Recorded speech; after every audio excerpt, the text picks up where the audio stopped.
അമേരിക്കയിൽ ഇസ്രായേൽ വിരുദ്ധ പ്രക്ഷോഭം ശക്തി പ്രാപിക്കുന്നു. സർവകലാശാലകളിൽ നിന്നാരംഭിച്ച പ്രതിഷേധങ്ങൾ പൊതുസമൂഹത്തിലേക്ക് വ്യാപിക്കുന്നതായി റിപ്പോർട്ട് പുറത്തുവന്നു.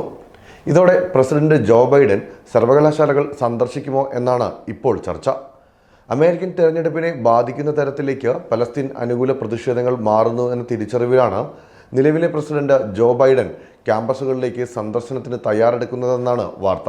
CBSന്റെ ഫേസ് ദ നേഷൻ എന്ന അഭിമുഖത്തിനിടെ ജനപ്രതിനിധി റോഹന നടത്തിയ പ്രതികരണമാണ് ചർച്ചകൾക്ക് തുടക്കമിട്ടത്. പ്രസിഡന്റ് ക്യാമ്പസുകൾ സന്ദർശിക്കുമെന്ന് ഞാൻ കരുതുന്നുവെന്നായിരുന്നു ഖന്നയുടെ പ്രതികരണം.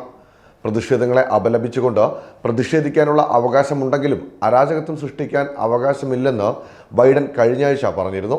മാത്രമല്ല, പ്രതിഷേധം കൊണ്ട് നയത്തിൽ മാറ്റമുണ്ടാകില്ലെന്നും ബൈഡൻ കൂട്ടിച്ചേർത്തു.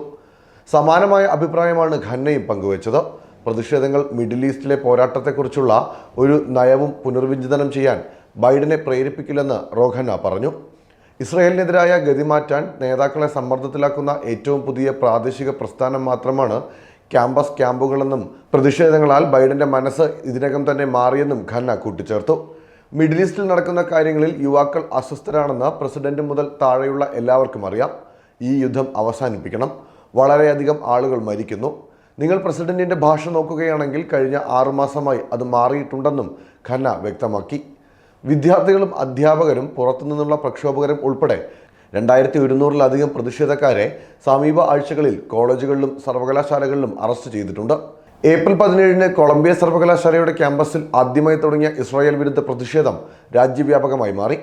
ഓസ്റ്റിനിലെ Texas university, North Carolina university, Chapel Hill, Los ഏഞ്ചൽസിലെ കാലിഫോർണിയ യൂണിവേഴ്സിറ്റി എന്നിവയുൾപ്പെടെ രാജ്യത്തുടനീളമുള്ള കോളേജ് ക്യാമ്പസുകളിലും അറസ്റ്റുകൾ നടന്നിട്ടുണ്ട്. അറസ്റ്റിനിടയിലും പ്രതിഷേധം തുടരുന്നത് അമേരിക്കൻ രാഷ്ട്രീയ സാഹചര്യത്തിൽ പ്രതിഫലനമുണ്ടാക്കുമെന്ന് റിപ്പോർട്ടുകൾ പുറത്തുവരുന്നുണ്ട്. ഇസ്രായേൽ വിരുദ്ധ വികാരം വോട്ടിലേക്ക് പ്രതിഫലിച്ചാൽ അത് എങ്ങനെയാകും ഇരു സ്ഥാനാർത്ഥികൾക്കും പ്രതിഫലിക്കുക എന്നും ബൈഡന് ആശങ്കയുണ്ട്.